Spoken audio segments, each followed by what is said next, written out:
हरिओम प्रिय दर्शकों, यदि आपकी मेष राशि या मेष लग्न है तो इस वीडियो को पूरे ध्यान से देखिएगा, समझिएगा। इस वीडियो में हम समझने वाले हैं, जैसे कि आपने थंबनेल में पढ़ा कि अब जो है तो बहुत बड़ी उथल पुथल होने जा रही है। क्या उथल पुथल होने वाला है और क्यों होने वाला है, मैंने ऐसा क्यों लिखा, कौन सी ऐसी ग्रह स्थिति है और ये बड़ा प्रभाव होने वाला है, इसके पीछे क्या कारण है ये भी समझेंगे। प्रिय दर्शकों, हम चर्चा कर रहे हैं बुध की। तो बुध का ये जो परिवर्तन है, बुध का परिवर्तन तो वैसे 20 से 22 दिन 25 दिन के आसपास होता रहता है। कभी फिर समय समय पर जब वो वक्री मार्गी होती है तो चीज़ें, स्थितियाँ बदलती रहती हैं, कभी कभी लंबे समय के लिए। तो कहना चाहिए कि ये कई वर्षों बाद स्थिति बनने जा रही है कि बुध यहाँ पर यानी कि अब 19 जुलाई को अपना वो राशि परिवर्तन करेंगे और कहां पर आ जाएंगे, सिंह राशि पर आ जाएंगे। अभी कर्क में गोचर कर रहे हैं, अब 19 जुलाई से सिंह राशि में गोचर करना प्रारंभ करेंगे। थोड़ा सा समय जरूर लगेगा, वीडियो बड़ी है, पर समझिएगा स्थितियों को, तभी फलादेश समझने में आसानी होगी। प्रिय दर्शकों, 19 जुलाई को पहले तो सिंह राशि में गोचर करना प्रारंभ करेंगे, फिर 5 अगस्त को सिंह में वक्री हो जाएंगे, यानी कि सिंह में गोचर करते हुए कहाँ का फल देंगे, कर्क का फल देना शुरू कर देंगे पुनः। और कर्क राशि में इस समय सूर्य और शुक्र गोचर कर रहे हैं, तो इससे बुधादित्य योग भी बन जाएगा 5 अगस्त के बाद, और साथ में शुक्र भी है तो लक्ष्मी नारायण योग भी बन जाएगा। ठीक है, फिर 5 अगस्त से लेके कर्क में वक्री अवस्था में कर्क का भी फल देंगे, और फिर 27 अगस्त को मार्गी होंगे और फिर से सिंह राशि का फल देना पूरी तरह से प्रारंभ कर देंगे, और साथ में यानी कि कर्क का फल देना बंद करके पूरी तरह से सिंह का फल देंगे। और फिर आगे जाके जुलाई, अगस्त और फिर सितंबर, फिर 23 सितंबर को कन्या राशि अपनी राशि में जाएंगे, यानी 23 सितंबर तक, 19 जुलाई से लेके 23 सितंबर तक बुध सिंह राशि का फल देने वाले हैं। जैसे मैंने पहले बताया कि 20 से 22 दिन बहुत है, 25 दिन बुध जो है तो फल मतलब एक राशि में फल देते हैं, यानी एक राशि में रहते हैं, फिर दूसरी राशि में चले जाते हैं। परंतु ये समय 2 महीने से भी ज्यादा होने वाला है जब सिंह राशि का फल देंगे बुध। और इसके बाद सितंबर में, क्योंकि 16 सितंबर को सूर्य का परिवर्तन कन्या में हो जाएगा और बुध का कब होगा, 23 तारीख को, तो फिर से यहाँ पर आगे चल के फिर बुधादित्य योग बनेगा। बुधादित्य योग अक्सर बनता रहता है परंतु ये जो बनेगा सितंबर में, ये बड़ा विशेष बुधादित्य होगा। देखिए, परिवर्तन कोई भी हो, कोई भी योग हो, उसका महत्व तो है, परंतु कौन सी स्थिति में है, कौन सा नक्षत्र है, कौन सा ग्रह है, कौन कौन से ग्रह से दृष्ट है, बहुत सारी चीजें देखी जाती, तब निर्णय हम ले पाते हैं। अब देखा जाए वर्तमान में कि जैसे कि सिंह राशि में आ जाएंगे बुध, तो सिंह राशि में गोचर करते हुए शनिदेव से दृष्ट होंगे, साथ में मंगल से भी दृष्ट होंगे बुध महाराज। तो ये क्या फल देंगे, और आपके लिए कारक ग्रह नहीं अकारक ग्रह भी कहलाते हैं। तो ये क्या फल देंगे ये समझते हैं। प्रिय दर्शकों, ये जो समय है ये विद्यार्थियों के लिए बहुत अच्छा समय है। जो स्टूडेंट हैं उनके लिए पढ़ाई में एक अच्छी स्थिति बनेगी, पढ़ाई में मन लगेगा।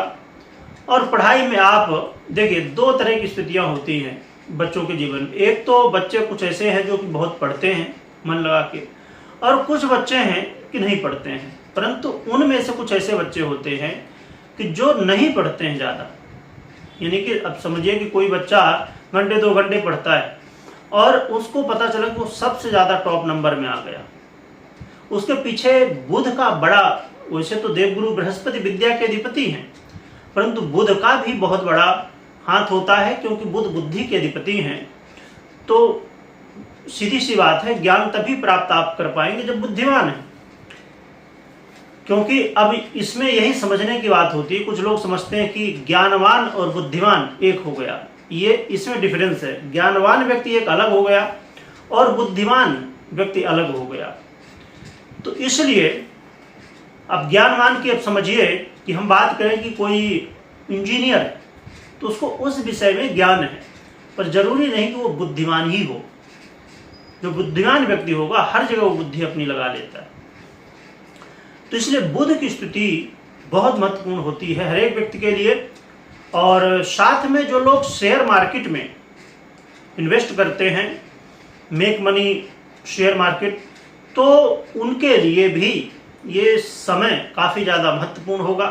तो शेयर मार्केट में इन्वेस्ट यदि करते हैं या और भी, क्योंकि ये इन्वेस्टमेंट का जो है तो प्रधान ग्रह है, व्यापार का प्रधान ग्रह माना जाता है बुध, खासकर शेयर मार्केट में सबसे ज़्यादा हाथ होता है बुध का। तो इस समय आपको कुछ बेनिफिट भी होंगे और कुछ नुकसान भी होंगे। तो ज़्यादा बेहतर है, ट्रेडिंग से ज़्यादा अच्छा ये रहेगा कि आप लॉन्ग टर्म में रहें। ट्रेडिंग बहुत श्रेष्ठ नहीं है, क्योंकि यहाँ पर शनि की भी दृष्टि होगी और मंगल की भी दृष्टि है साथ में, है ना। तो इस बात का भी ध्यान रखिएगा। तो शेयर मार्केट से भी फायदा होने वाला है, और साथ में जो लोग लॉटरी, जुआ, सट्टा, इन सब चीज़ों में विश्वास रखते हैं उनके लिए भी बहुत अच्छा मौका मिलने वाला है। और हाँ, रिस्क रहेगा, क्योंकि नॉर्मली इन चीज़ों में रिस्क, जैसे कोई भी ये क्षेत्र है जिनकी मैंने चर्चा की, तो इनमें रिस्क बहुत ज़्यादा होता है और बेनिफिट भी बहुत ज़्यादा होता है। तो वो स्थिति इस समय विशेष रूप से दिखने वाली है। इसके अलावा देखा जाए तो ये स्थिति जो है तो आपको धन लाभ कराने वाली, आपको धन में वृद्धि कराने वाली स्थिति बनने वाली है। और इस समय कई सारे आपके काम बनेंगे, क्योंकि ये समय इच्छा पूर्ति का समय होगा। तो हर एक व्यक्ति की अपनी इच्छा होती है कि हमारा ये काम नहीं बना तो बन जाए, सभी यही चाहते हैं। यदि आपके जीवन में कुछ अधूरा है तो वो पूरा हो सकता है। इसके अलावा देखा जाए तो ये समय आपके घर परिवार में यदि कलह का माहौल बना हुआ था उसमें अब कमी आने वाली है। आपके शत्रु बहुत ज़्यादा हो गए थे, शत्रु बाधा से आप पीड़ित थे, तो शत्रु बाधा अब दूर होने वाली है।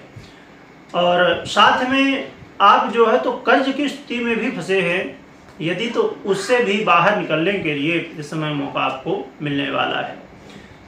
हाँ, ये जरूर है कि आपको विशेष रूप से अपने आप का निरीक्षण करने की आवश्यकता होगी अपने, क्योंकि यहाँ पर यदि आप कर्महीन हो जाते हैं तो आपके लिए बड़ी मुश्किल है। दो चीज़ें बहुत ज़्यादा ध्यान रखने वाली बात होंगी कि एक तो आपको आलस्य नहीं करना है, मेहनत बहुत ज़्यादा इस समय करनी होगी, और दूसरा आपको क्रोध नहीं करना है, कोई जल्दबाजी नहीं करनी है, क्योंकि मंगल और शनि की दृष्टि है। तो इसलिए इस समय आप संभव है कि आप आलस्य कर जाएं या आप जल्दबाजी में कोई निर्णय ले लें या जल्दबाजी में किसी को, गुस्से में किसी को कुछ बोल दें, वो कहीं ना कहीं आपके लिए बहुत बड़ा नुकसान कराने वाला हो सकता है। चाहे घर परिवार की हम बात करें, चाहे आपके कोई व्यापार की बात करें या कहीं भी बात करें। जैसे शेयर मार्केट की हम बात करें तो वहाँ 1 सेकंड का डिफरेंस होने का मतलब है बहुत बड़ा लॉस, और 1 सेकंड में बहुत बड़ा बेनिफिट भी होता है। आपने गलत कोई इन्वेस्टमेंट है वहाँ ने कर दिया, आपने कोई भी ऐसी कंपनी है तो आपने कर दिया इन्वेस्टमेंट, ठीक, क्योंकि देखिए अब कुछ लोग ऐसा भी सोचते हैं कि मुझे तो 2 साल हो गया, 5 साल हो गया, मैं समझता हूँ, पर कई बार जानते हुए भी, समझते हुए भी, अनुभव होते हुए भी गलत कंपनी में हम इन्वेस्ट कर बैठते हैं। क्योंकि ठीक है, कंपनी के रूल है, रेगुलेशन है, कोई भी सिस्टम है, उसको हम समझते हैं, जानते हैं, पर समय को थोड़ी कोई जानता है कि समय, भाई कोई भी बड़ी बड़ी कंपनियां टूट जाती हैं और एक छोटी सी कंपनी उठ के बड़ी कंपनी बन जाती है, या कोई भी व्यक्ति हो, कंपनी हो, कोई भी हो, तो समय के आगे किसी की नहीं चलती है। इसीलिए इस समय बहुत ज़्यादा सावधानी के साथ करना है, क्योंकि ये जो समय है तो आपको बड़े लाभ भी दे सकता है और बड़े नुकसान भी दे सकता है। इसलिए आप आगे इन बातों का ध्यान रखिए। अब इसके लिए उपाय क्या करना चाहिए, तो उपाय सबसे सरल और सबसे अच्छा उपाय है भगवान गणपति की आराधना करना। भगवान गणपति की आराधना करिए। गणेश जी को दुर्वा सबसे प्रिय होता है, तो दुर्वा चढ़ाइए, और दुर्वा के साथ में भगवान गणपति की आराधना, विशेष रूप से पूजा पाठ, मंत्र, जो भी आपसे बनता हो वो आप कर सकते हैं। इससे गणेश जी का आशीर्वाद मिलेगा और आपके जीवन में जो भी समस्याएं हो दूर होंगी। तो ये जो समय है इसमें बड़ा उथल पुथल था, इसीलिए क्योंकि देखिए एक ऐसा ग्रह जो 20-25 दिन में अपना परिवर्तन करता रहता, कुछ न कुछ, चाहे कोई भी स्थिति हो, कोई भी राशि हो, परंतु ये समय है जो कि 2 महीने से ज़्यादा, और कई बार वक्री होंगे, मार्गी होंगे, उदय होंगे, अस्त होंगे, है ना, और इन 2 ग्रहों से दृष्ट होंगे ही। तो इसलिए इस चीज़ को समझना होगा। और फिर जैसे मैंने समय बता दिया, इसीलिए मैंने सब तारीखें बताई हैं कि फिर जब कर्क में चले जाएंगे तो फिर फलादेश में डिफरेंस हो जाएगा, है ना, और जब पुनः सिंह में आ जाएंगे तो फिर डिफरेंस हो जाएगा। इसीलिए बड़े सावधानी के साथ आपको ध्यान में रखनी होगी बातें और आगे बढ़ना होगा।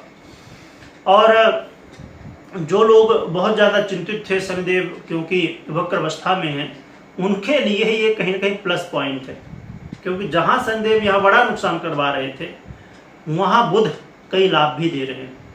इसीलिए कभी भी कंफ्यूजन में नहीं होना चाहिए, और कोई भी यदि आपको निर्णय लेना है समझिए तो उससे पहले अपनी जन्म कुंडली को देखिए, पर्सनल जन्म कुंडली, फिर निर्णय लीजिए, क्योंकि गोचर और कुल जन्म कुंडली दोनों 50-50 अपना प्रभाव दिखाती हैं। तो इसलिए आवश्यक है समझना। वीडियो देखने के लिए बहुत बहुत धन्यवाद।